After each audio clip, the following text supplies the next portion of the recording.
Hello friends, welcome back to my channel scalp trading bull. तो आज इस chart analysis series में हम यहाँ पे एक और बार नए चार्ट को एनालिसिस करके मैं आपको बताऊंगा कि कैसे प्राइस एक्शन एंड इंडिकेटर का यूज करके हम अच्छी तरीके से चार्ट को रीड कर सकते हैं। देन आफ्टर कैसे हम यहाँ पे प्रिडिक्ट कर सकते हैं कि मार्केट का आगे का बिहेवियर कैसा होगा, मतलब कि मार्केट क्या अप ट्रेंड कंटिन्यू करेगा या फिर वो डाउन ट्रेंड कंटिन्यू करेगा। विथ रीजन के साथ हम यहाँ पे डिटेल में डिस्कशन करने वाले हैं और यहाँ पे मैं आपको बताऊंगा कि कैसे एक रीज़न के साथ ट्रेडिंग की जाती है, मतलब कि कैसे एक रीज़न फाइंड आउट करके हम वहाँ पे एंट्री प्लान कर सकते हैं और किस रीज़न पे हमने एंट्री प्लान करनी चाहिए वो भी मैं यहाँ पे आपको डिटेल में बताने वाला हूँ। देन आफ्टर एंट्री के बाद कैसे हमें रिस्क को मैनेज करना चाहिए। तो रिस्क को मैनेज करने के लिए हमें वहाँ पे एक रीज़न चाहिए कि कहाँ पे मैं स्टॉप लॉस प्लान करूँ, उसके बारे में भी मैं यहाँ पे आपको बताने वाला हूँ। देन आफ्टर कैसे हम टारगेट को डिसाइड कर सकते हैं और टारगेट को डिसाइड करके हम वहाँ पे मैक्सिमम प्रॉफिट जनरेट कर सकते हैं, मतलब कि जो मैक्सिमम रीजन के साथ हम वहाँ पे स्टे रहते हैं अगर उस ट्रेड में, तो ही हमें वहाँ पे मैक्सिमम प्रॉफिट मिल सकता है। अगर हम मार्केट के फ्लक्चुएट के साथ वहाँ पे अगर हम एग्जिट कर देते हैं तो वहाँ पे हमें कम प्रॉफिट लेके निकलना पड़ता है, लेकिन हम रीजन के साथ ट्रेडिंग करते हैं और रीजन के साथ अगर हम एग्जिट प्लान करते हैं तो हमें वहाँ पे मैक्सिमम प्रॉफिट मिलने के चांसेस बढ़ जाते हैं। ओके, तो आज का इस वीडियो बहुत ही ज़्यादा इंटरेस्टिंग होने वाला है क्योंकि आपको यहाँ पे रीजन के साथ ट्रेडिंग कैसे करते हैं वो भी पता चलेगा और ट्रेडिंग साइकोलॉजी के बारे में भी मैं यहाँ पे आपको कुछ यहाँ पे बताने वाला हूँ और किस तरीके से हमें चार्ट को रीड करना चाहिए, कौन सी कैंडलस्टिक पैटर्न पे हमें ज़्यादा फोकस करना चाहिए, कैसे हम ट्रेंड को आइडेंटिफाई कर सकते हैं। इन सभी डिटेल्स के बारे में मैं यहाँ पे वन बाय वन डिटेल में डिस्कशन करके आपको शेयर करने वाला हूँ। तो इस वीडियो को लास्ट तक जरूर बने रहें। जो भी लोग इस चैनल पर नए आए हैं वो प्लीज़ इस चैनल को सब्सक्राइब कर दीजिए और साइड में दिए गए बेल आइकन को भी क्लिक कर दीजिए ताकि आपको इस चैनल के रिलेटेड जो भी इंफॉर्मेटिव वीडियो है वो जल्द से जल्द आपको उसकी नोटिफिकेशन मिल सके। और वीडियो को लाइक एंड फ्रेंड सर्कल में शेयर करना मत भूलिएगा। तो चलिए वीडियो को स्टार्ट करते हैं। तो यहाँ पे जब भी हम चार्ट एनालिसिस करते हैं तो फर्स्टली मैं यहाँ पे आपको कुछ डिटेल्स शेयर कर देता हूँ ताकि आपको ये पूरा वीडियो अच्छी तरीके से समझ आए। ओके, तो देखिए आज यहाँ पे हम जो चार्ट एनालिसिस करने वाले हैं उसकी डिटेल्स मैं पहले आपको दे देता हूँ। तो यहाँ पे हम निफ्टी 50 इंडेक्स का यहाँ पे चार्ट एनालिसिस करेंगे जो है 20 जून 2025 का। ओके, देन आफ्टर यहाँ पे मैं आपको बता देता हूँ कि कौन से टाइम फ्रेम पे हम इसको एनालिसिस करने वाले हैं और इसके रिजल्ट्स बेहतर होते हैं। ओके, तो देखिए यहाँ पे जो left hand side time frame है वो है 4 minute time frame. Then after यहाँ पे जो right hand side time frame है वो है 30 सेकंड टाइम फ्रेम। तो इन दोनों टाइम फ्रेम में हम इसको पैरेलल यूज करने वाले हैं। ओके, और यहाँ पे मैं आपको बता देता हूँ कि कौन सा इंडिकेटर मैं यहाँ पे यूज करने वाला हूँ ताकि आपको अच्छी तरीके से सेकेंडरी कंफर्मेशन कैसे करते हैं वो आपको जजमेंट आ जाए। ओके, तो यहाँ पे मैं 3 ईएमए का यूज करने वाला हूँ। फर्स्ट ईएमए है 9 का। Okay, then after second EMA है यहाँ पे 26 का। देन आफ्टर थर्ड ईएमए है यहाँ पे 50 का। तो यहाँ पे ईएमए क्या होता है वो मैं आपको नॉर्मली बता देता हूँ सिंपल तरीके से। देखिए ईएमए का तो पहले मैं आपको फुल फॉर्म बता देता हूँ। ईएमए का फुल नेम है एक्सपोनेंशियल मूविंग एवरेज। तो वो क्या करता है, तो वो देखिए यहाँ पे सपोज कि 9 नंबर का ईएमए है तो वो हमें मार्केट की जो लेटेस्ट 9 कैंडल होगी उसका हमें यहाँ पे क्या देगा, वो एक एवरेज शो करेगा, मतलब कि एक एवरेज लाइन हमें यहाँ पे शो करेगा। ओके, तो वो डेटा हमें किस तरीके से यूज होता है, तो देखिए उसको हम अगर प्राइस एक्शन से मिक्स कर देते हैं तो वहां पे हम अच्छी तरीके से क्रॉस चेक कर सकते हैं कि प्राइस एक्शन अगर मुझे बोल रहा है कि मार्केट अपसाइड जाएगा और मुझे इंडिकेटर भी यहाँ पे सिग्नल दे रहा है कि मार्केट यहाँ पे अपसाइड जाएगा, तो मुझे यहाँ पे कितना कंफर्मेशन मिल गया, तो मुझे यहाँ पे डबल कंफर्मेशन मिल गया। तो इसका यूज करके मैं अच्छी तरीके से वहां पे एंट्री को जजमेंट कर सकता हूँ कि यहाँ पे मेरा एक रीजन बन रहा है, तो वहां पे मैं एंट्री प्लान कर सकता हूँ। और कैसे एंट्री प्लान करते हैं चले मैं आपको इस चार्ट एनालिसिस में बताता हूँ। ओके, तो फर्स्टली हम यहाँ पे 4 मिनट टाइम फ्रेम को फुल विंडो में ओपन कर देते हैं और यहाँ पे हम एनालिसिस स्टार्ट करते हैं। तो यहाँ पे देखिए फर्स्टली जब भी हम चार्ट एनालिसिस करें, सपोज कि आज तो हम यहाँ पे इस चार्ट को एनालिसिस करने वाले हैं। ओके, अगर ये लाइव मार्केट हो रहा और ये कैंडल्स अभी यहाँ पे क्रिएट नहीं हुई होती तो वहाँ पे हम क्या करते हैं, तो देखिए उस टाइम पे हमें सिंपली यहाँ पे आइडेंटिफाई करना है कि बायर्स कहाँ पे और सेलर्स कहाँ पे, मतलब कि important support and resistance level को हमें वहाँ पे क्या करना होगा, आइडेंटिफाई करना होगा। तो यहाँ पे तो मार्केट क्रिएट ही नहीं हुआ था तो उसको हम कैसे आइडेंटिफाई कर सकते हैं और उसका यूज कैसे कर सकते हैं, तो देखिए सिंपल है कि यहाँ पे हमें प्रीवियस डेटा को पहले एनालाइज करना होगा। तो क्यों हमें प्रीवियस डेटा को एनालाइज करना है, तो देखिए इसका आंसर सिंपल है कि जिन्होंने भी 19 जून को, मतलब कि यहाँ पे जो हम 20 जून का यहाँ पे जो चार्ट एनालिसिस करने वाले हैं उसके प्रीवियस डेटा, मतलब कि 19 जून। ओके, जिन्होंने भी 19 जून को यहाँ पे अपनी पोजीशंस बनाई होगी, सभी ने तो यहाँ पे स्क्वायर ऑफ नहीं किया होगा। ओके, तो वो लोग स्क्वायर अप कहाँ पे करेंगे, वो लोग नेक्स्ट डे में स्क्वायर अप करेंगे। ओके, तो सपोज कि यहाँ पे ये लेवल था, यहाँ पे क्या होगा, यहाँ पे सेलर्स एक्टिव हो गए और यहाँ पे क्या होगा, यहाँ पे बायर्स एक्टिव हो गए। ओके, तो वो लोग अपनी पोजीशंस होल्ड कर सकते हैं। क्यों? क्योंकि अगर उन्हें ऐसा पता चल रहा है कि कल मार्केट अपर साइड या डाउन साइड जा सकता है, तो वो वहाँ पे मैक्सिमम प्रॉफिट जनरेट कर सकते हैं। इसी वजह से वो अपनी पोजीशन स्क्वायर अप नहीं करते और वहाँ पे बायर्स और सेलर्स अभी भी एक्टिव होते हैं। ओके, इसी वजह से हमें प्रीवियस डेटा को पहले आइडेंटिफाई करके अच्छी तरीके से समझना है कि कहाँ पे बायर्स एक्टिव और कहाँ पे सेलर्स एक्टिव है। इसके लिए हमें यहाँ पे सिंपल तरीके से प्राइस एक्शन का यूज करेंगे, जिसकी मदद से हम यहाँ पे प्रॉपर सपोर्ट और रेजिस्टेंस लेवल्स आइडेंटिफाई करके उसको मार्क कर सकते हैं। ओके, तो चलिए पहले हम यहाँ पे प्रीवियस डेटा को समझते हैं। तो देखिए, जब भी हम कोई भी चार्ट एनालिसिस करें तो पहले एक प्रोसेस होती है, उसी प्रोसेस को हमें यहाँ पे फॉलो करना है। तो देखिए, यहाँ पे मैं स्टेप बाय स्टेप उसी प्रोसेस को आपको बताने वाला हूँ और उसी प्रोसेस को आप फॉलो कीजिए, उससे आपको बेहतर रिजल्ट्स मिलेंगे लाइव मार्केट में। ओके, तो देखिए यहाँ पे फर्स्ट स्टेप है कि मार्केट किस तरीके से ओपन होता है। तो देखिए, जनरली मार्केट 3 तरीके से ही ओपन होता है, उससे ज्यादा कुछ होता नहीं है। फर्स्ट होता है गैप अप ओपनिंग, सेकंड होता है gap down opening and third होता है फ्लैट या तो फिर नॉर्मल ओपनिंग। मतलब कि प्रीवियस मार्केट जहां पे क्लोज हुआ था उसी के आसपास मार्केट ओपन होता है। ओके, तो इस केस में मार्केट किस तरीके से ओपन हुआ था, तो देखिए प्रीवियस मार्केट कहाँ पे क्लोज हुआ था, तो कि यहाँ पे क्लोज हुआ था। चलिए, देन आफ्टर मार्केट कहाँ पे ओपन हुआ, तो कि यहाँ पे ओपन हुआ। चलिए, तो एक ऐसी ओपनिंग हो गई, ये एक नॉर्मल ओपनिंग हो गई। ओके, चलिए इसके बाद आता है कि डायरेक्शन को आइडेंटिफाई करना। तो डायरेक्शन कैसे हम आइडेंटिफाई कर सकते हैं, अगर मैं उसको दूसरे शब्दों में बताऊँ तो कि ट्रेंड को आइडेंटिफाई करना। तो देखिए, मार्केट में कितने टाइप्स के ट्रेंड होते हैं, तो देखिए जनरली मार्केट में 3 ही टाइप के ट्रेंड होते हैं, उससे ज़्यादा कुछ होता नहीं है। फर्स्ट होता है अप ट्रेंड, सेकंड होता है डाउन ट्रेंड एंड थर्ड होता है साइडवेज ट्रेंड। ओके, इन्हीं तीनों हमें ट्रेंड को क्या करना है, अच्छी तरीके से समझना है ताकि हम मार्केट को अच्छी तरीके से समझ सके। तो चलिए मैं यहाँ पे आपको समझाता हूँ कि किस तरीके से हम ट्रेंड को अच्छी तरीके से आइडेंटिफाई कर सकते हैं विथ रीजन के साथ।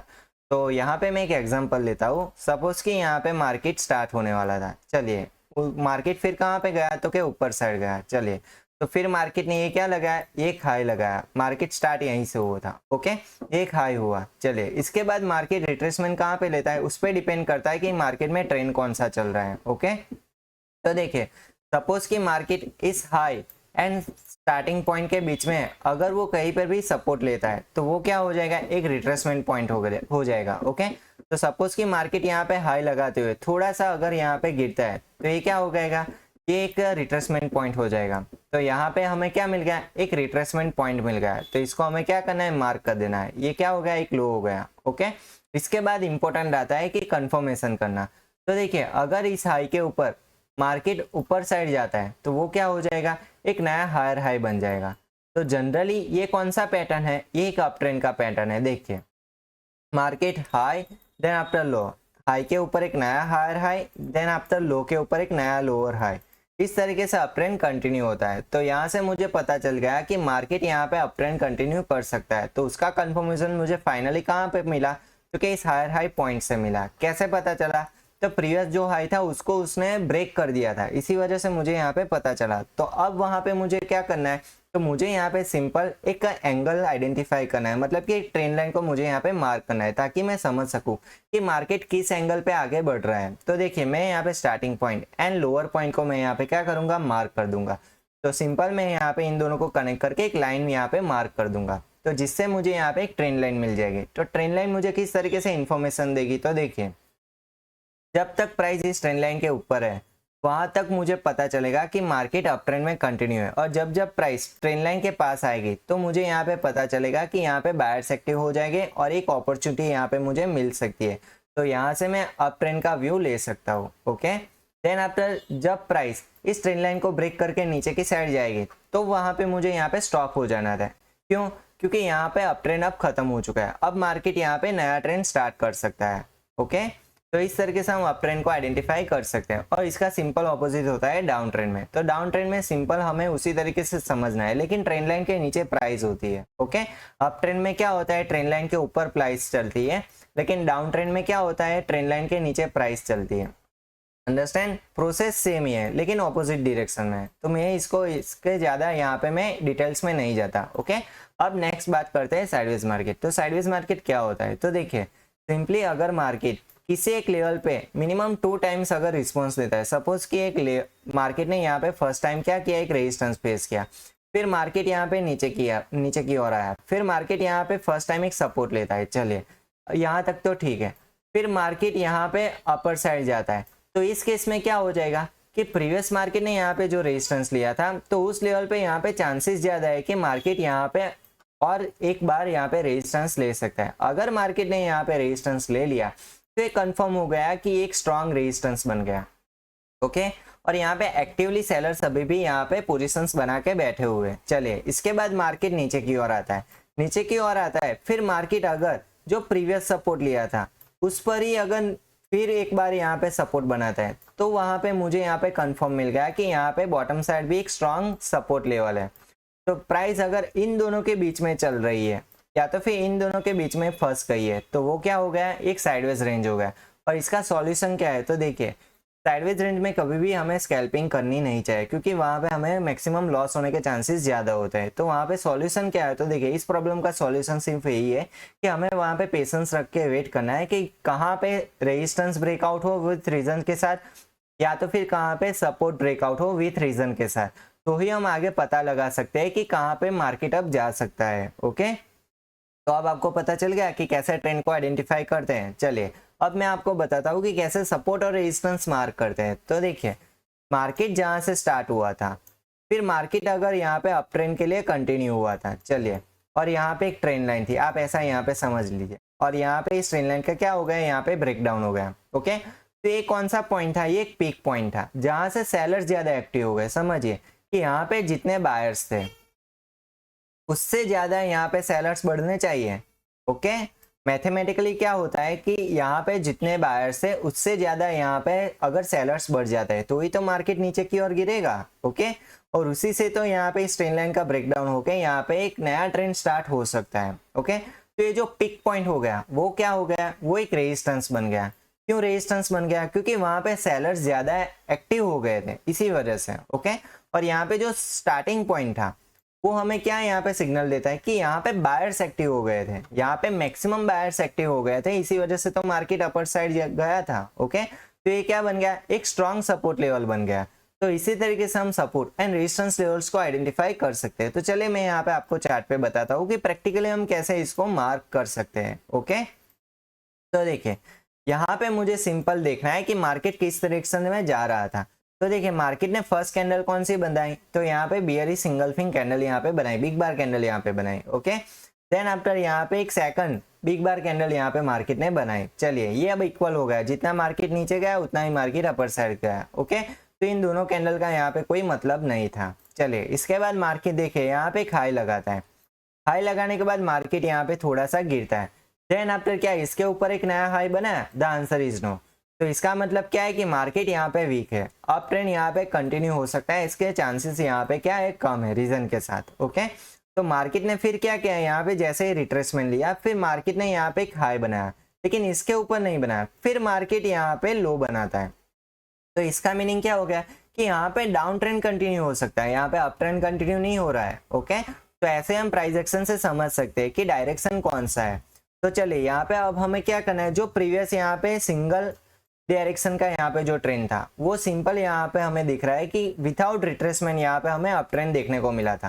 तो इस केस में स्टार्टिंग पॉइंट कौन सा था, तो कि यहाँ पे था, देन आफ्टर रिट्रेसमेंट पॉइंट कहाँ पे था, तो कि यहाँ पे था। ओके, तो हमें सिंपल इन्हीं दोनों को क्या कर देना है, मार्क कर देना है, ताकि हम यहाँ पे इनकी शैडो को यहाँ पे मार्क करेंगे। समझिए यहाँ पे मैं क्या मार्क कर रहा हूँ, इनकी शैडोज को मार्क कर रहा हूँ। क्यों मार्क कर रहा हूँ, देखिए शैडोज हमें क्या सिग्नल देती है। देखिए यहाँ पे एक कैंडल स्टिक पैटर्न है, ये इसके अपर शैडो है, ये इसकी लोअर शैडो है, और ये एक बुलिश कैंडल है। ओके, ओपन यहाँ पे, क्लोज यहाँ पे, हाई यहाँ पे, एंड देन आफ्टर लो यहाँ पे। चलिए तो यहाँ पे जो अपर शैडो है वो मुझे यहाँ पे क्या इन्फॉर्मेशन देती है, वो मुझे यहाँ पे ये इन्फॉर्मेशन देती है कि यहाँ पे सेलिंग प्रेशर था, इसी वजह से तो यहाँ पे अपर शैडो क्रिएट हुई थी। ओके, देन आफ्टर यहाँ पे जो लोअर शैडो है वो मुझे यहाँ पे क्या इन्फॉर्मेशन देती है कि यहाँ पे एक बाइंग प्रेशर था, इसी वजह से तो यहाँ पे लोअर शैडो क्रिएट हुई थी। ओके, तो इसका मतलब क्या हो गया कि अगर मैं टॉप पे ऐसे कोई कैंडल फाइंड आउट करता हूँ जहां से सेलर्स मैक्सिमम एक्टिव हो गए थे और उन्हीं के शैडोज को मैं यहाँ पे यहाँ पे कनेक्ट करके यहाँ पे एक मार्क करता हूँ, तो मुझे यहाँ पे इंफॉर्मेशन मिल जाए कि यहाँ पे मैक्सिमम रेजिस्टेंस मिल सकता है मुझे। ओके, तो इसी वजह से हमें यहाँ पे इनकी शैडोज को कवर करना है, नॉट इनके क्लोजिंग्स को। अंडरस्टैंड। चलिए इसके बाद आते हैं आगे। देखिए मार्केट यहाँ पे रिट्रेस लो लगा है, देन आफ्टर यहाँ पे रिट्रेसमेंट, देन आफ्टर मार्केट यहाँ पे लो लगाता है, अगेन यहाँ पे एक रिट्रेसमेंट। तो यहाँ पे मुझे क्या इन्फॉर्मेशन मिल रही है? तो देखिए मार्केट ने यहाँ पे स्टार्टिंग पॉइंट बनाया, ओके, फिर मार्केट ने यहाँ पे एक लो पॉइंट बनाया। चले इसके बाद मार्केट देखिए यहाँ पे एक रिट्रेसमेंट लिया, मतलब कि मार्केट थोड़ा सा गिरा, देन आफ्टर यहाँ पे थोड़ा एक हाई बनाया। चलिए तो यहाँ पे मुझे फर्स्ट एंड रिट्रेसमेंट पॉइंट दोनों को मुझे यहाँ पे क्या कर देना है? मार्क कर देना है, ताकि मुझे यहाँ पे एक ट्रेंड लाइन मिल सके। तो देखिए यहाँ पे मैं इन दोनों को क्या करता हूँ? मार्क करता हूँ। चलिए तो इसकी मदद से मुझे क्या इन्फॉर्मेशन मिल रही है कि यहाँ पे ये जो ट्रेंड लाइन थी वो कहाँ पे ब्रेकआउट हुई थी। तो देखिए इस वाले पोर्शन पे ये ट्रेंड लाइन क्या हुई थी? ब्रेकआउट हुई थी, और फिर यहाँ पे एक नया ट्रेंड स्टार्ट हुआ था। ओके, तो ब्रेकआउट होने के पहले यहाँ पे लोअर पिक पॉइंट कहाँ पे था? जहाँ पे बायर्स एक्टिव हो गए थे और डाउन ट्रेंड को यहाँ पे एंड कर दिया था। तो देखिए मैक्सिमम मुझे जो दिख रहा है पिक पॉइंट, वो यही मुझे पिक पॉइंट यहाँ पे दिख रहा है कि यहाँ पर ही बायर्स ज्यादा मैक्सिमम एक्टिव हो गए थे। तो मुझे इसको कंसिडर करते हुए यहाँ पे क्या करना है? इनकी शैडोज को यहाँ पे कवर कर देना है। ओके, तो सिंपल तरीके से मुझे यहाँ पे सपोर्ट लेवल मिल गया। चले इसके बाद यहाँ पे जो ट्रेंड लाइन ब्रेकआउट हुई, तो यहाँ पे कौन सा ट्रेंड कंटिन्यू हुआ? तो देखिए यहाँ पे मुझे कोई अप ट्रेंड दिख तो नहीं रहा है। जैसे ही यहाँ पे ब्रेकआउट होता है, फिर उसी ट्रेंड लाइन के अंदर मार्केट रिट्रेसमेंट लेता है, मतलब कि यहाँ पे एक सपोर्ट बनाता है, फिर साइडवेज हो जाता है, फिर थोड़ा सा एक फर्स्ट कैंडल बनाती है, फिर मार्केट यहाँ पे एक लो लगाता है। मतलब कि यहाँ पे मैक्सिमम मार्केट किस तरीके से हुआ? जैसे ही ब्रेकआउट हुआ, फिर मार्केट यहाँ पे साइडवेज चला गया। ओके, साइडवेज चले जाने के बाद मार्केट ने क्या किया? ये जो सपोर्ट लेवल था उसको यहाँ पे ब्रेक डाउन कर दिया। ब्रेक डाउन करने के बाद मार्केट दोबारा से यहाँ पे एक हाई बनाता है। तो इस केस में मुझे यहाँ पे क्या दिख रहा है कि मार्केट यहाँ पे जो ब्रेकआउट हुआ उसके बाद मार्केट डाउन ट्रेंड ही कंटिन्यू था, लेकिन ये एक फेक ब्रेकआउट था। ओके, यहाँ से क्या हो गया? यहाँ पे बायर्स को अट्रैक्ट कर दिया कि अब मार्केट अपर साइड जाने वाला है, आप यहाँ पे अपनी अप साइड की पोजीशंस बना दीजिए। लेकिन मार्केट ने क्या किया? अप साइड के बजाय यहाँ पे डाउन साइड कंटिन्यू ही किया था। ओके, तो ये क्या हो गया? इसका स्टार्टिंग पॉइंट। देन आफ्टर ये क्या हो गया? इसका रिट्रेसमेंट पॉइंट। तो हमें यहाँ पे क्या करना है? सिंपल इन दोनों को यहाँ पे कनेक्ट कर देना है। जैसे ही कनेक्ट करेंगे तो हमें यहाँ पे एक ट्रेंड मिल जाएगा कि यहाँ से मार्केट इस ट्रेंड लाइन को फॉलो कर रहा था। ओके, तो यहाँ पे हमें क्या मार्क करना है? एक रेजिस्टेंस मार्क करना है। क्लियर? उसके बाद इस ट्रेंड लाइन का ब्रेकआउट कहाँ पे हुआ था? तो कि इस वाले केस में यहाँ पे ब्रेकआउट हुआ था। चलिए तो इसका यहाँ पे लोअर पिक पॉइंट कहाँ पे था? जहाँ पे बायर्स ज्यादा एक्टिव हो गए थे। तो देखिए ये वाला जो पोर्शन था वहां पे बायर्स ज्यादा एक्टिव हो गए थे। ओके, तो हमें इन्हीं सपोर्ट लेवल्स को यहाँ पे मार्क कर देना है। तो चलिए यहाँ पे हम मार्क करते हैं इस रेजिस्टेंस लेवल्स को, देन आफ्टर यहाँ पे हम मार्क करेंगे इस सपोर्ट लेवल को। ओके, चलिए इसके बाद मार्केट देखिए यहाँ पे एक अप ट्रेंड कंटिन्यू करता है और फिर मार्केट अगेन यहाँ पे एक रेजिस्टेंस फेस करता है। रेजिस्टेंस फेस करने के बाद मार्केट यहाँ पे डाउन साइड कंटिन्यू होता है और फिर यहाँ पे इसी लेवल पे मार्केट क्लोज हो जाता है। ओके, तो यहाँ पे ये लेवल तो हमने ऑलरेडी मार्क किया हुआ है, तो हमें सिंपल इन्हीं लेवल्स को क्या करना है? मार्क करना है। तो चलिए यहाँ पे हम इस लेवल को यहाँ पे मार्क कर देते हैं। तो चलिए अब हम यहाँ पे जो अननेसेसरी जो यहाँ पे मार्किंग्स है उसको हम यहाँ पे हटा देते हैं।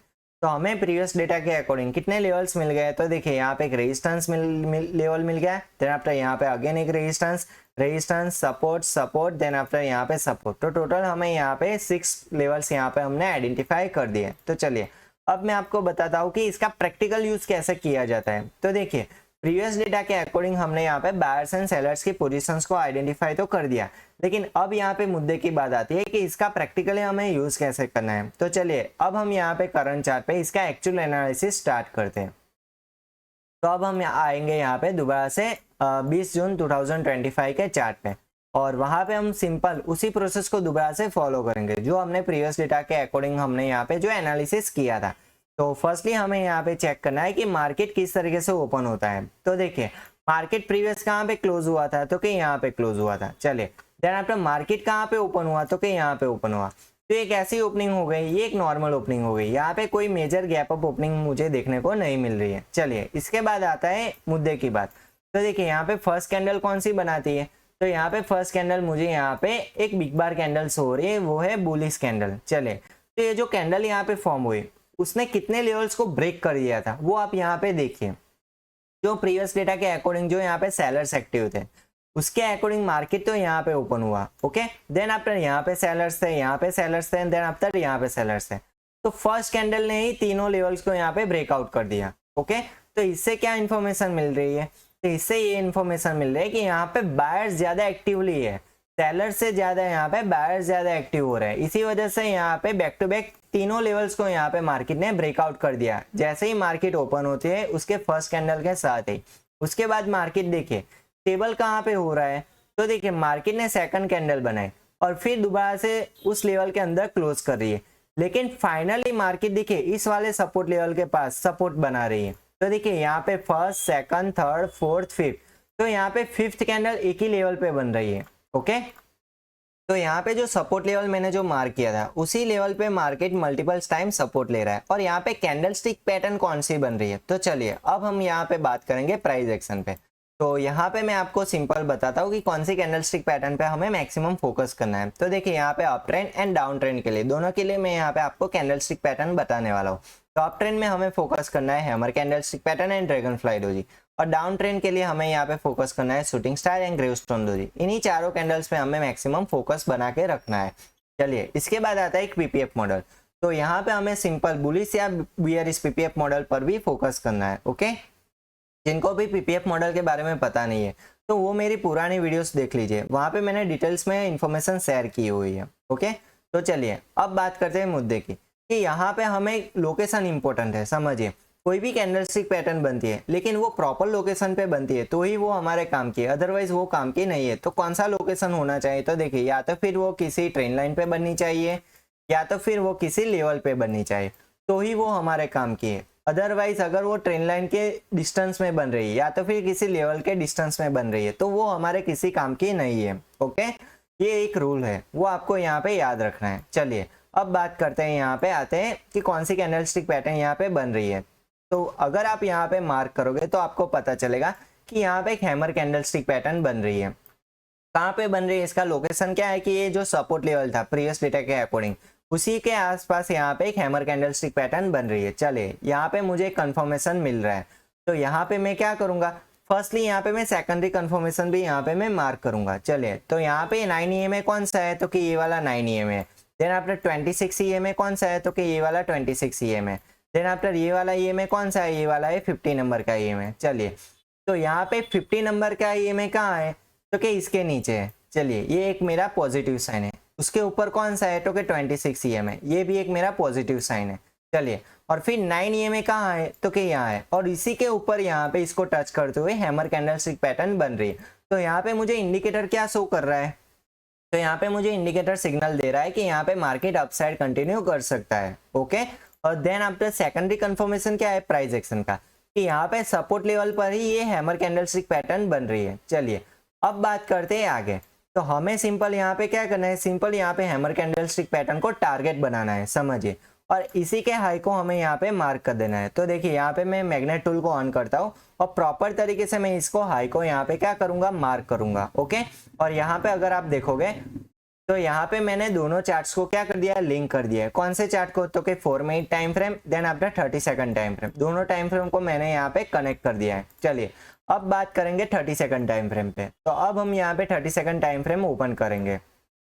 तो यहाँ पे मैंने जो 4 मिनट टाइम फ्रेम पे जो एरो मैंने मार्क किया था वो एरो मुझे कहाँ पे शो हो रहा है? तो कि यहाँ पे शो हो रहा है। चलिए इसके बाद यहाँ पे जो मैंने हाई मार्क किया था हैमर का, तो वो मुझे कहाँ पे लाइन दिख रही है? तो कि मुझे वो लाइन यहाँ पे दिख रही है। चलिए तो इस लाइन को मैं यहाँ पे थोड़ा बोल्ड कर देता हूँ ताकि आपको अच्छी तरीके से विजुअलिटी मिल सके। चलिए मैं इसको 4x कर देता हूँ ताकि आपको पता चले। चलिए तो अब यहाँ पे रूल्स क्या है? तो देखिए यहाँ पे जैसे ही इस लाइन के ऊपर कोई कैंडल क्लोज करती है, देन आफ्टर यहाँ पे अगर कोई पीपीएफ मॉडल बनता है 30 सेकंड टाइम फ्रेम पे, चलिए तो वो हमारा यहाँ पे क्या होगा, एक एंट्री का रीजन बन जाएगा, ओके।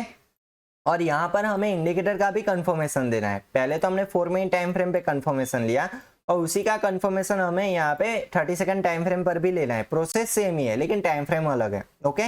तो यहाँ पे फर्स्ट रीजन क्या है कि 50 नंबर का EMA इसके नीचे होना चाहिए, क्लियर। और यहाँ पे जो हमें पीपीएफ मॉडल शो हो वो 9 ईएमए के ऊपर यहाँ पे हमें शो होना चाहिए। मतलब कि जैसे कि देखिए यहाँ पे मैं अगर चार्ट को जूम करता हूँ तो यहाँ पे जो कैंडल है, क्लियर, यहाँ पे जो हमने टारगेटेड कैंडल यहाँ पे जो प्लान की थी, तो यहाँ पे फर्स्ट इस कैंडल के ऊपर कौन सी कैंडल यहाँ पे क्लोज कर रही है। तो देखिए जैसे कि यहाँ पे सेकेंडरी कैंडल कहाँ से स्टार्ट हुई थी, तो कि यहाँ से स्टार्ट हुई थी। देखिए मैं इसको भी यहाँ पे मार्क कर देता हूँ। ओके, तो देखिए सेकंड कैंडल कहाँ से स्टार्ट हुई थी, तो कि वो यहाँ से स्टार्ट हुई थी। चलिए इसके बाद यहाँ पे इस लाइन के ऊपर कौन सी कैंडल क्लोज हो गई, तो कि यहाँ पे ये कैंडल यहाँ पे क्लोज हो गई। चलिए तो यहाँ पे मुझे कॉन्फर्मेशन क्या मिल रहा है, तो देखिए यहाँ पे मुझे एक बुलिश पीपीएफ मॉडल यहाँ पे शो हो रहा है। मतलब कि यहाँ पे जो कैंडल थी वो इस लाइन के ऊपर क्लोज कर रही है। देन आफ्टर यहाँ पे जो 50 नंबर का ईएम है उसके ऊपर ये कैंडल है। देन आफ्टर यहाँ पे मुझे क्रॉस ओवर भी शो हो रहा है और यहाँ पे जो क्लोजिंग है वो यहाँ पे 9 एंड 26 ईएमए के ऊपर ये कैंडल यहाँ पे क्लोज करी है। मतलब कि इसके नेक्स्ट कैंडल में मैं यहाँ पे ऑन द स्पॉट में यहाँ पे एक एंट्री प्लान कर सकता था। ओके, तो चलिए यहाँ पे हम रिस्क रेशियो को समझते हैं। तो सपोज कि इसके नेक्स्ट कैंडल में मैं यहाँ पे अगर एंट्री प्लान करता तो मेरा स्टॉप लॉस कहाँ पे होता है। तो देखिए इस केस में सिंपल हमें स्टॉप लॉस प्लान करना है 50 नंबर के ईएमए पे। क्यों, क्योंकि देखिए 50 नंबर का जो ईएमए है वो हमें 50 कैंडल्स का यहाँ पे हमें एवरेज शो करता है और अगर प्राइस इसके ऊपर है तो वो एक सपोर्ट लेवल का काम करेगा। ओके, अगर 50 नंबर का ईएमए के ऊपर नीचे प्राइस है तो वो एक रेजिस्टेंस की तरह काम करेगा। ओके, तो यहाँ पे जो 15 नंबर का ईएमए है वो यहाँ पे मुझे दिख रहा है। क्लियर, तो इसी को ही मैं यहाँ पे as a stop loss plan कर दूंगा। तो चलिए यहाँ पे मैं मैग्नेट टूल को यहाँ पे ऑफ कर देता हूँ और यहाँ पे 15 नंबर के ईएमए को ही मैं यहाँ पे as a stop loss plan कर देता हूँ। चलिए तो इस केस में मेरा रीजन के साथ एंट्री कहाँ पे बन गया, तो कि यहाँ पे बन गया। देन आफ्टर स्टॉप लॉस कहाँ पे मैंने प्लान कर दिया, यहाँ पे प्लान कर दिया। चलिए तो इस केस में मेरा रिस्क कितना था, मैक्सिमम यहाँ पे मेरा रिस्क था 10.75 पॉइंट का। मतलब कि यहाँ पे 11 पॉइंट का मेरा यहाँ पे रिस्क बन रहा है। ओके, चलिए तो यहाँ पे हमने 30 सेकंड टाइम फ्रेम के according entry and stop loss दोनों को यहाँ पे हमने प्लान कर दिया।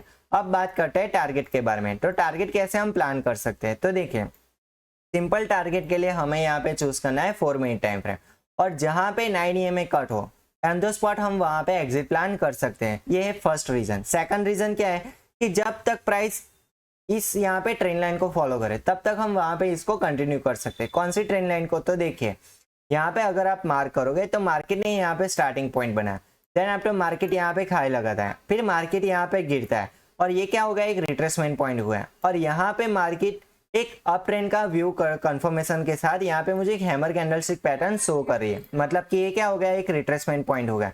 तो यहाँ पे इन दोनों को मैं कनेक्ट करके एक ट्रेंड लाइन मार्क कर सकता हूँ। The answer is yes.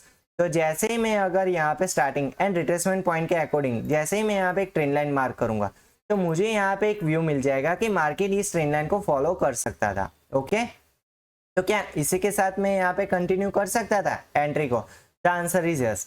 तो देखिए जैसे ही प्राइस इस ट्रेंड लाइन को ब्रेक डाउन करे तो ऑन द स्पॉट मुझे वहाँ पे एक एग्जिट प्लान कर देना है। ओके, तो इस केस में मुझे यहाँ पे प्रॉफिट कितना मिल सकता था, तो देखिए यहाँ पे मुझे यहाँ पे प्रॉफिट मिल सकता था। मैं यहाँ पे मैग्नेट टूल को ऑफ कर देता हूँ और इस केस में मुझे यहाँ पे प्रॉफिट मिल सकता है 25 पॉइंट का। कितने रिस्क के अकॉर्डिंग, 10 पॉइंट के रिस्क के अकॉर्डिंग। तो देखिए यहाँ पे अगर मैं 10 पॉइंट का रिस्क लेता तो मुझे यहाँ पे मैक्सिमम 25 पॉइंट्स यहाँ पे रीजन के साथ मिल सकते थे। और यहाँ पे मेरा एग्जिट कहाँ पे बन रहा था as per 4 minute time frame. मैं इसको थोड़ा जूम कर देता हूँ ताकि आपको अच्छी तरीके से पता चले। तो देखिए यहाँ पे मेरा एग्जिट बन रहा था यहाँ पे। ओके, जो ट्रेंड लाइन के नीचे एक कैंडल क्लोज कर रही थी। क्लियर, तो चलिए मैं इसको यहाँ पे थोड़ा एक्सटेंड कर देता हूँ ताकि आप अच्छी तरीके से इसको समझ सकें। क्लियर, तो यहाँ पे मैं सक्सेसफुली फर्स्ट ट्रेड प्लान कर सकता था। चलिए अब बढ़ते आगे। अब मार्केट में आगे क्या हुआ, तो देखिए मार्केट यहाँ पे जैसे ही हमने एग्जिट प्लान किया देन अगेन मार्केट यहाँ पे दोबारा से अप ट्रेंड कंटिन्यू कर रहा था। देखिए एज पर प्राइस एक्शन मैंने यहाँ पे जैसे ही ट्रेंड लाइन ब्रेक डाउन हुई तो एट ए टाइम मैंने यहाँ पे एक एग्जिट प्लान कर दिया, लेकिन मार्केट दोबारा से अप ट्रेंड कंटिन्यू कर रहा था। देखिए मैं इसको इस ट्रेंड लाइन को यहाँ पे रिमूव कर देता हूँ। देन आफ्टर मार्केट देखिए यहाँ पे 9 ईएमए पे सपोर्ट ले रहा है और फिर यहाँ पे जो लेवल था उस पर भी मार्केट यहाँ पे सपोर्ट ले रहा है। चलिए, और यहाँ पे कौन सी कैंडलस्टिक पैटर्न बन रही है, तो देखिए यहाँ पे मुझे एक हैमर कैंडलस्टिक पैटर्न शो हो रही है। तो उसका लोकेशन कहाँ पे, तो वो यहाँ पे इस लेवल के ऊपर साइड बन रही है और 9 ईएमए के ऊपर भी एक कैंडलस्टिक पैटर्न यहाँ पे बन रही है और वहां पे मुझे शो हो रहा है कि यहाँ पे मार्केट अप ट्रेंड कंटिन्यू कर सकता है। तो दोबारा से मैं यहाँ पे क्या करूंगा, इसके हाई को मैं दोबारा से यहाँ पे मार्क करूंगा और फिर अगेन मैं यहाँ पे 30 सेकंड टाइम फ्रेम ओपन कर दूंगा। देखिए, तो जैसे ही मैं 30 सेकंड टाइम फ्रेम ओपन करता हूँ और जो कैंडल यहाँ पे 30 सेकंड टाइम फ्रेम के ऊपर इस लाइन के ऊपर जैसे ही कोई कैंडल क्लोज करती है तो मैं एट अ टाइम दोबारा से क्या कर दूंगा, यहाँ पे एक एंट्री प्लान कर दूंगा। तो चलिए, यहाँ पे मैं जैसे ही इसके नेक्स्ट कैंडल पे एंट्री प्लान करता हूँ, देन आफ्टर इसका जो ईएमए है, मतलब कि 15 नंबर का जो ईएमए है, उसको मैं as a stop loss plan कर दूंगा। तो यहाँ पे मेरा रीजन के साथ एंट्री और रीजन के साथ यहाँ पे मेरा स्टॉप लॉस प्लेस यहाँ पे हो गया। चलिए, तो यहाँ पे मेरा मैक्सिमम रिस्क कितना था, 23 पॉइंट का। तो दोबारा से मुझे उसी प्रोसेस को क्या करना है, फॉलो करना है। तो देखिए, यहाँ पे कौन सी कैंडल स्टिक पैटर्न 9 EMA के नीचे क्लोज हो रही है, क्लियर, उसको मुझे यहाँ पे फॉलो करना है। देन आफ्टर यहाँ पे मार्केट किस डायरेक्शन में जा रहा है और कौन सी ट्रेंड लाइन यहाँ पे मार्केट फॉलो कर रहा था। तो देखिए, मार्केट यहाँ पे जो हाई बना है, देन आफ्टर यहाँ पे जो रिट्रेसमेंट बना है, अगेन यहाँ पे एक हाई, अगेन यहाँ पे एक रिट्रेसमेंट। तो मुझे एक एंगल दिख रहा था यहाँ पे, देखिए, तो इन दोनों को मैं यहाँ पे क्या कर सकता था, मार्क कर सकता था। तो चलिए, यहाँ पे मैं पहले तो एक ट्रेंड लाइन मार्क कर देता हूँ। ये रहा है इसका स्टार्टिंग, देन ये रहा है इसका रिट्रेसमेंट पॉइंट, और इसको मैं 4x कर देता हूँ ताकि आप यहाँ पे अच्छे तरीके से समझ सकें। ओके, तो यहाँ पे मेरे पास दो रीजंस है। फर्स्ट तो मैं इस ट्रेंड लाइन को फॉलो कर सकता हूँ, जब प्राइस इस ट्रेंड लाइन के नीचे कोई कैंडल क्लोज करेगी तो मैं एट अ टाइम वहां पे क्या करूंगा, एग्जिट प्लान कर दूंगा। ओके, और सेकंड रीजन है मेरे पास 9 EMA, और जब 9 EMA के नीचे कोई कैंडल क्लोज करती है तो मैं एट अ टाइम वहां पर भी एग्जिट प्लान कर दूंगा। ओके, अगर मैं दोनों को यहाँ पे फॉलो करता हूँ तो मेरे दोनों के हिसाब से एग्जिट तो इसी कैंडल पे हो रही है। देखिए, ट्रेंड लाइन के नीचे ये कैंडल क्लोज हो रही है और 9 EMA के नीचे भी इससे पहले कोई भी कैंडल क्लोज नहीं हुई थी, और यही कैंडल मेरे 9 EMA के नीचे क्लोज हो रही है। तो इसका मतलब सेम है कि मुझे यहाँ पे इसी कैंडल के पास मुझे यहाँ पे क्या करना था, होल्ड करना था। सिंपल, मुझे यहाँ पे एंट्री लेके यहाँ पे वेट करना था। तो इस केस में मेरा रिस्क कितना होता, 23 पॉइंट का, और यहाँ पे मुझे प्रॉफिट कितना मिल सकता था, 126 पॉइंट का मुझे यहाँ पे इजिली यहाँ पे प्रॉफिट मिल सकता था। तो यहाँ पे मैंने क्या किया, सिंपल प्राइस एक्शन और इंडिकेटर का मैंने यहाँ पे एक यूज किया था पैरेलल, और उसके हिसाब से मैं सक्सेसफुली यहाँ पे 2 ट्रेड प्लान कर सकता था। ओके, चलिए अब बढ़ते हैं आगे। अब देखते हैं कि मार्केट में आगे क्या हुआ था। तो देखिए, इसके बाद मार्केट जैसे ही इस ट्रेंड लाइन का ब्रेकडाउन होता है, फिर मार्केट यहाँ पे डाउन साइड कंटिन्यू करता है। लेकिन यहाँ पे रीजन कौन सा था, तो देखिए, यहाँ पे ब्रेकडाउन हुआ, फिर मार्केट थोड़ा सा हाई बनाता है, और यहाँ पे जो रेजिस्टेंस था उसी पर मार्केट दोबारा से यहाँ पे रिट्रेसमेंट लेता है, मतलब कि यहाँ पे दोबारा से एक रेजिस्टेंस फेस करता है, और फिर मार्केट विदाउट रिट्रेसमेंट यहाँ पे गिरता है, लेकिन फाइनली यहाँ पे 50 नंबर के EMA पे सपोर्ट बनाता है। चलिए, जैसे ही यहाँ पे सपोर्ट बनाया, फिर अगेन मुझे यहाँ पे एक अलर्ट यहाँ पे हो जाना है। कौन सा अलर्ट, तो देखिए, यहाँ पे जो 50 नंबर का EMA है वो क्या हो गया, अब मेरा यहाँ पे सपोर्ट बन गया। मैंने आपको पहले भी बताया था, ये जो 50 नंबर का EMA है, अगर प्राइस इसके ऊपर है तो वो क्या काम करेगा, यहाँ पे सपोर्ट का काम करेगा। ओके, अगर प्राइस इसके नीचे है तो वो क्या काम करेगा, यहाँ पे एक रेजिस्टेंस का काम करेगा। ओके, तो देखिए, 50 नंबर के EMA पे यहाँ पे कौन सा पैटर्न यहाँ पे बन रहा है। तो देखिए, फर्स्टली मैं अगर यहाँ पे देखता हूँ तो मुझे यहाँ पे एक बुलिश PPF मॉडल शो हो रहा है, मतलब कि यहाँ पे जो फर्स्ट कैंडल थी, और अगर ये लाइव कैंडल होती तो फर्स्ट कैंडल के ऊपर ये कैंडल क्या करे, यहाँ पे क्लोज करिए। इसका मतलब क्या है कि यहाँ पे मार्केट अप ट्रेंड में कंटिन्यू हो सकता है। चलिए, इसके बाद यहाँ पे जो EMA है उसके ऊपर ये कैंडल यहाँ पे क्लोज कर रही है, मतलब कि यहाँ पे जैसे ही ये कैंडल इस EMA के ऊपर क्लोज करे तो मैं एट अ टाइम यहाँ पे क्या कर सकता हूँ, एक एंट्री प्लान कर सकता हूँ। तो चलिए, यहाँ पे मैं दोबारा से यहाँ पे आपको रेशियो लेके समझाता हूँ। तो इसके नेक्स्ट कैंडल में हम यहाँ पे एंट्री प्लान करते हैं, और 50 नंबर के EMA को हम यहाँ पे क्या करते हैं, as a stop loss plan करते हैं। तो इस केस में मेरा यहाँ पे मैक्सिमम रिस्क कितना होता है, 37 पॉइंट का मेरा यहाँ पे मैक्सिमम रिस्क होता। और यहाँ पे मैं टारगेट कैसे प्लान कर सकता था, तो देखिए, यहाँ पे सिंपल मुझे उसी प्रोसेस को क्या करना है, फॉलो करना है। जैसे ही 9 EMA के नीचे कोई कैंडल क्लोज होती है तो मुझे एट द टाइम वहाँ पे क्या कर देना है, एक एग्जिट प्लान कर देना है। तो इस केस में देखिए, मुझे 1 का यहाँ पे प्रॉफिट मिल सकता था। क्लियर, तो यहाँ पे मुझे छोटा सा स्कैल्पिंग मिल सकता था। चलिए, अब बढ़ते आगे। इसके बाद मार्केट देखिए, यहाँ पे दोबारा से लो लगाता है, यहाँ पे दोबारा से मार्केट गिरता है, और अगेन यहाँ पे EMA के पास यहाँ पे सपोर्ट बनाता है। लेकिन इस बार देखिए, मार्केट इस EMA लाइन को टच नहीं कर रहा है, बल्कि यहाँ पे एक ट्रेंड लाइन यहाँ पे जो बन रही थी उस ट्रेंड लाइन को यहाँ पे मार्केट ब्रेकआउट कर रहा है। मतलब कि जैसे ही ट्रेंड लाइन यहाँ पे ब्रेकआउट होती तो एट ए टाइम वहाँ पे हम एक एंट्री प्लान कर सकते थे। तो देखिए, यहाँ पे एज पर प्राइस एक्शन एक और यहाँ पे एक छोटा सा स्कैल्पिंग मुझे यहाँ पे दिख रहा है। तो देखिए, यहाँ पे अगर मैं एक ट्रेंड लाइन मार्क करता हूँ, यहाँ पे अगर मैं एक ट्रेंड लाइन मार्क करता हूँ, जैसे ही ट्रेंड लाइन के ऊपर कोई कैंडल यहाँ पे क्लोज होती है तो एट ए टाइम मैं वहाँ पे फिर से एक एंट्री प्लान कर सकता हूँ। लेकिन इस बार यहाँ पे ब्रेकआउट कैसे हुआ, एक बिग बार कैंडल के साथ यहाँ पे ब्रेकआउट हुआ, मतलब कि यहाँ पे इस बिग बार कैंडल पे मैं एंट्री प्लान नहीं कर सकता। क्यों? क्योंकि यहाँ पे मुझे कोई रीजन नहीं दिख रहा है। क्लियर? चलिए, इसके बाद मार्केट देखिए यहाँ पे खाई लगाता है, फिर यहाँ पे ग्लो लगाने के साथ मार्केट यहाँ पे क्लोज हो जाता है। ओके, तो इस तरीके से हम चार्ट एनालिसिस कर सकते हैं।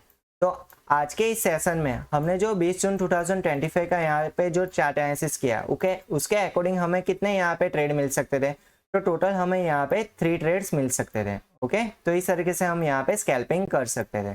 चलिए, इसी के साथ आज के इस चार्ट एनालिसिस एपिसोड को यहाँ पे एंड करते हैं और मिलते हैं अगले नए एपिसोड में। तब तक के लिए गुड बाय। जाने से पहले जो भी लोग इस चैनल पे नए आए हैं वो प्लीज़ इस चैनल को सब्सक्राइब कर दीजिए और साइड में दिए गए बेल आइकन को क्लिक कर दीजिए ताकि आपको नई नोटिफिकेशंस मिल सके। और इस वीडियो को लाइक एंड फ्रेंड्स सर्कल में शेयर करना मत भूलिएगा। तो मिलते हैं अगले नए चार्ट एनालिसिस एपिसोड में, तब तक के लिए गुड बाय।